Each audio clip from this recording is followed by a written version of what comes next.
avons entendu prêcher dans la synagogue. Dans Luc chapitre 4 en disant que l'Esprit du Seigneur est sur moi. Et je m'appointe pour annoncer la bonne nouvelle. Libérer les captifs. Proclamer une année de grâce à ceux-là qui étaient les captifs de Sion. Nous avons entendu parler.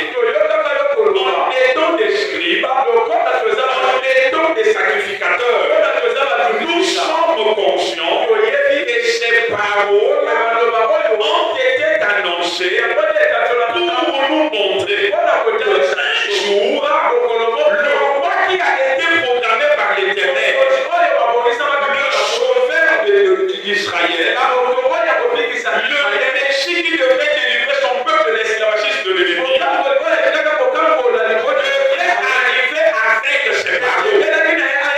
Non seulement qu'il allait arriver avec ses paroles,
Alléluia.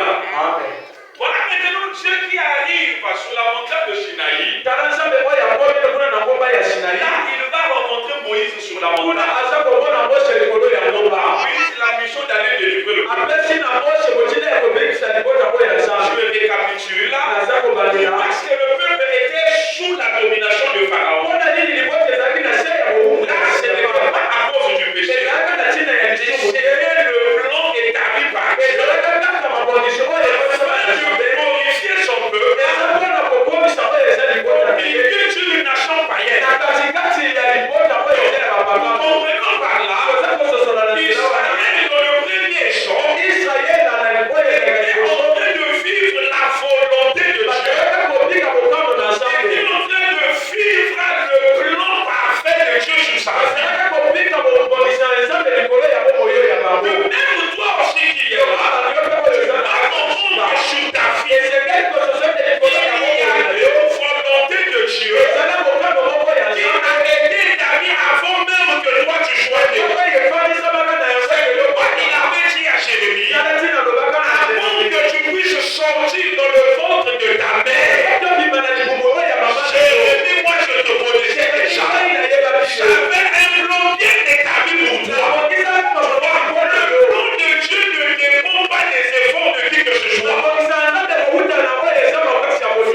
pourquoi ta nationalité ne dépend pas de ce que toi tu veux. Mais ça dépend de celui qui a voulu que tu puisses naître dans la famille que tu es sorti. C'est pourquoi c'est une parenthèse que j'ouvre. Donc, quand tu es enfant de Dieu, nous ne sommes pas appelés à juger qui que ce soit selon la nationalité. Parce que la naissance est une personne n'est pas liée aux efforts de la personne qui vit. Mais c'est Dieu qui décide de lâcher l'enfant dans le monde de la dame qui le veut et attendre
Amen. Dieu était le roi d'Israël. Deuxièmement, Dieu était en train de s'en charger de tous les besoins de ce peuple. Pour le manger, il leur donnait le pain. Pour le boire, l'eau sortait du rocher. La viande, il envoyait la caille. La Bible dit qu'en sortant d'Israël jusqu'à arriver à la terre promise, les serviteurs ne s'usèrent point. C'est pas ce déchiré parce qu'il y avait Dieu qui est en train de veiller sur l'accoutrement du peuple. Et quand le Seigneur Jésus-Christ va arriver, il va dire ceci: ne vous inquiétez pas de ce que vous allez manger, de ce que vous allez boire, ou de ce que vous allez vous revêtir. Parce que votre Père qui est là-haut, votre terre, le roi qui prend bien soin de vous, il vous important que citoyen du royaume. Dieu t'appelait à manger, Dieu t'appelait à boire, tu veux te revêtir. Non pas seulement ces trois choses, mais il ajoute encore. Il sait que tu dois être en bonne santé. Alléluia. Amen. Alléluia. Amen. Et Dieu conduit le peuple de Dieu jusqu'à la terre promise. La terre promise, qui était le roi du peuple? C'était toujours Dieu. Alléluia. Amen. Voilà la période des juges qui va passer. Les Gédéon, les Samson, les Jésus, tout ce monde que tu connais. Ceux-ci vont passer. Arrive maintenant le tour de Samuel, qui était aussi juge en Israël.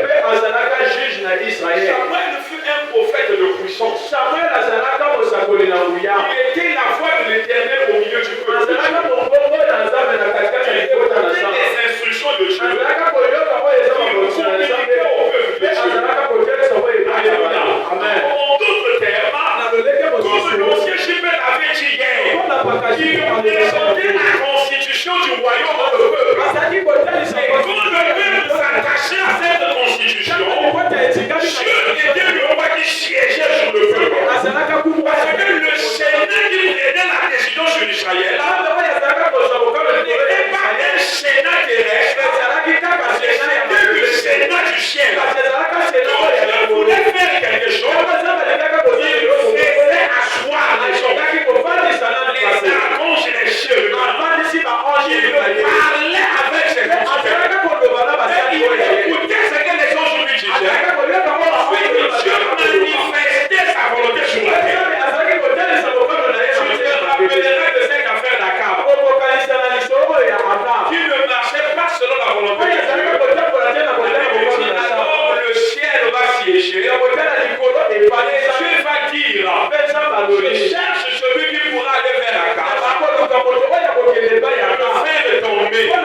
Parce que celui que j'ai établi sur le trône, il ne marche pas selon ma volonté. Alléluia. Alléluia. Donc c'était le ciel qui siégeait pour les décisions d'Israël. Alors il va arriver que Samuel, il fait son époque de profession. Il ne pouvait plus être tel qu'il était auparavant. Dans ces fonctions qu'il faisait. Côté de cela, Samuel avait des enfants spirituels qui l'encadraient. C'était le prophète. Alléluia. Alors le peuple va remarquer quelque chose. Les enfants que Samuel encadrait, ils étaient appelés à prendre le relais des choses de Dieu. Ne marchez plus en respectant la foi de Dieu. L'histoire est dans 1 Samuel 8. Verset 5 jusqu'au verset 8. Tu peux lire tous les chapitres.